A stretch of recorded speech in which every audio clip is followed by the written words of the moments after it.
Welcome to Ninja Prepper number 8.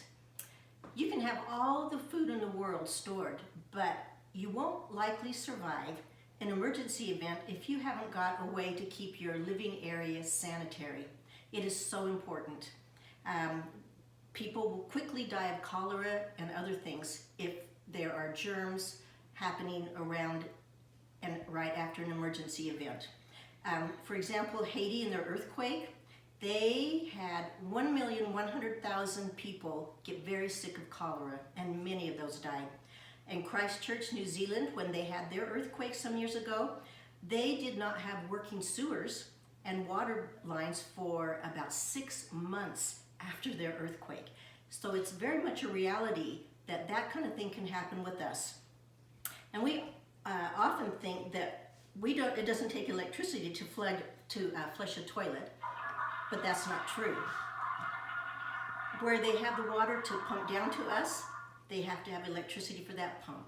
And then at the bottom, at the sewer pumps, they use electricity there to finish pulling all the sewer away from our homes. So in the event of an earth shaking, where the sewer lines could be broken and twisted, then sewer can definitely back up. And water pipes can be broken so that water cannot flow to our homes. So it's really important that we have something in place that we can take care of the situation and keep it sanitary after that such a thing goes on. Also, cyber attacks can cause us to lose our water and our electricity power. And our modern day Getty robbers are alive and well, and they know about these things, and unfortunately the US power grid is very vulnerable according to a government report. The good news is the very best way to keep germs at bay in an emergency situation is also the cheapest. Composting toilets are great, but they're very pricey. But what you need to be able to have something in your home at a very low cost, and it actually turns out to be one of the very best things to do anyway, is right over here, a 5-gallon bucket and plastic bags, and then kitty litter, which is the star of the show, and we'll find out a little bit about that. So this is one you can totally make yourself. It is a swim noodle, and you just slice it down the center after you've measured it for going around, and just put your plastic bag in first, and then this is your nice comfy seat. If you don't want to make it, then you can buy a lid that's meant just for the very same thing.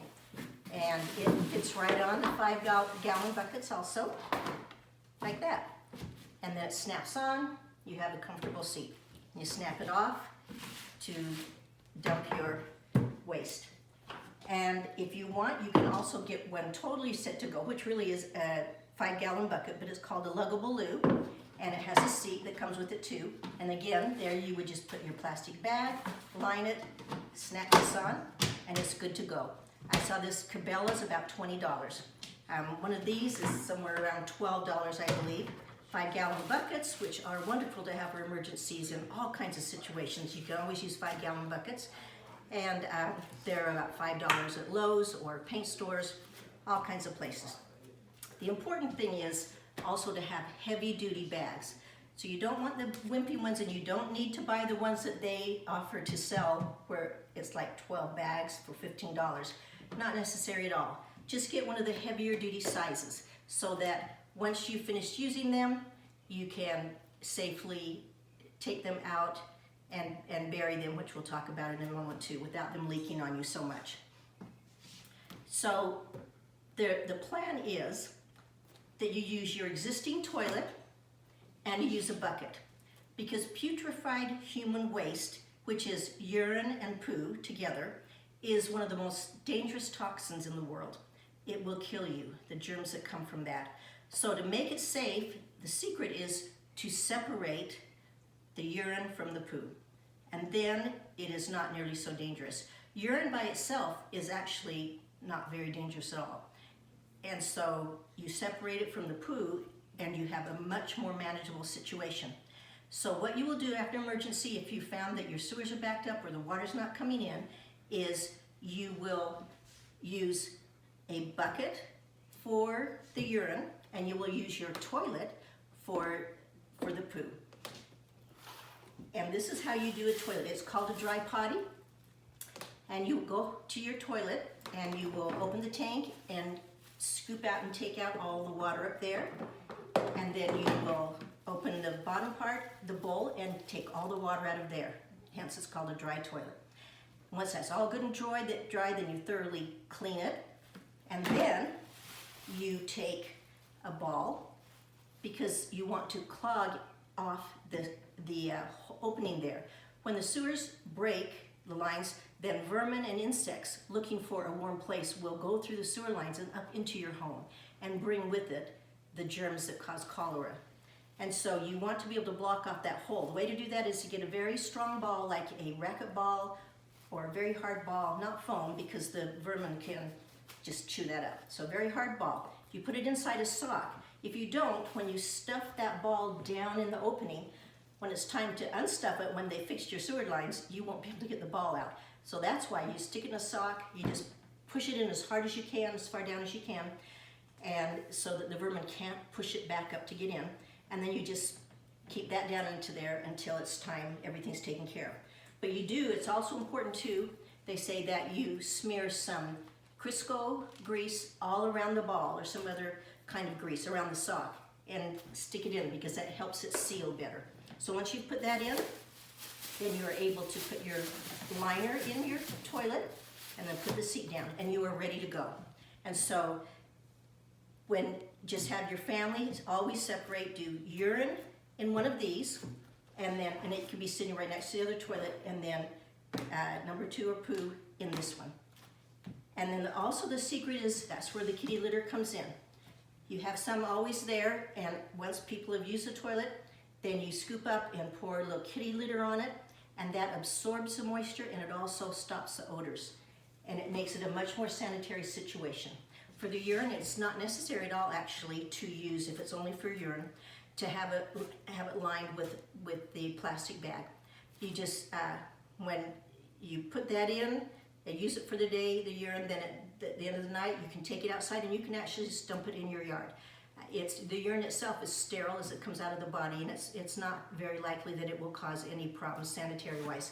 And it actually becomes a good fertilizer. You don't want to put it right on the plants, but it is a good fertilizer. So that one, you do not need kitty litter for the urine, and you don't need the plastic bags unless you want to. For this one though, once people go, sprinkle a little kitty litter on it, and then at the end of the day, that bag you also take out. And then the other really important thing is, at the end of the day, you want to take it out into your yard and bury it, because most likely the garbage service may not even be able to be coming around, and they won't take human waste anyway. It's just against their rules even now, so they wouldn't take it then either. And when you bury it in the ground, you have the concern that animals will come after you leave and dig it up and then walk away. Cats, dogs, rats, mice, take it away to your house, and you will get sick, or your neighbor. So there is a way to bury it though that makes it much safer. That way is, you go in your backyard, find a spot away from where you think water mains are and any plumbing, and dig about 2.5 feet deep and wide. And then you take your bag out of the human waste and you dump it out of the bag into the hole. Then you lay the bag flat on top of it so that the bag, which is contaminated, is down there too. And then you get a little bit of dirt, about 2 inches of dirt, or it can be sand, or it can be sawdust, whatever you've got, covered a couple inches and to cover it. And you do that in layers until you get to the top of the yard. And then what you do need to also get is lime. The big bag of lime, you can get it at gardening stores. And when it's all filled up your hole, then you do 6 inches of lime on top, and then a little bit of dirt.